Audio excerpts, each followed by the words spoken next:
আসসালামু আলাইকুম। খবর 24 সংবাদে সবাইকে স্বাগতম জানাচ্ছি আমি নাবিলা রহমান। এবার আসছে বিস্তারিত খবর। নির্বাচনের ফল প্রকাশের পরই উত্তপ্ত পশ্চিমবঙ্গ। কোথাও সংঘর্ষ, কোথাও আতঙ্ক। আসলে কি ঘটছে?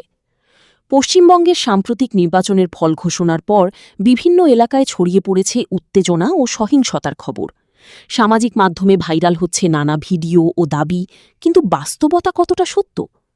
স্থানীয় সূত্র ও গণমাধ্যমের তথ্য অনুযায়ী ফলাফল প্রকাশের পর কিছু এলাকায় রাজনৈতিক সমর্থকদের মধ্যে সংঘর্ষের ঘটনা ঘটেছে। বাড়িঘর ভাঙচুর, অগ্নিসংযোগ এবং আতঙ্ক ছড়িয়ে পড়ার অভিযোগ উঠেছে। তবে ঠিক কী কারণে এই সহিংসতা তা নিয়ে ভিন্ন ভিন্ন দাবি পাওয়া যাচ্ছে। কিছু পক্ষ বলছে রাজনৈতিক প্রতিহিংসা, আবার কেউ বলছে এটি পরিকল্পিতভাবে উত্তেজনা ছড়ানোর চেষ্টা। আইনশৃঙ্খলা রক্ষাকারী বাহিনী পরিস্থিতি নিয়ন্ত্রণে কাজ করছে বলে জানা গেছে। প্রশাসনের পক্ষ থেকে সকলকে শান্ত থাকার আহ্বান জানানো হয়েছে।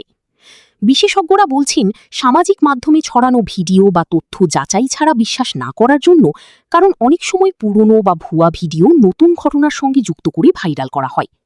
এই পরিস্থিতিতে সবচেয়ে জরুরি হল শান্ত থাকা এবং যাচাইকৃত তথ্যের উপর নির্ভর করা। আপডেট জানতে আমাদের সাথেই থাকুন আর ভিডিওটি শেয়ার করে সচেতনতা ছড়িয়ে দিন। সবশেষ আপডেট পেতে সাবস্ক্রাইব করে খবর 24 এর সঙ্গে থাকুন। আল্লাহ হাফেজ।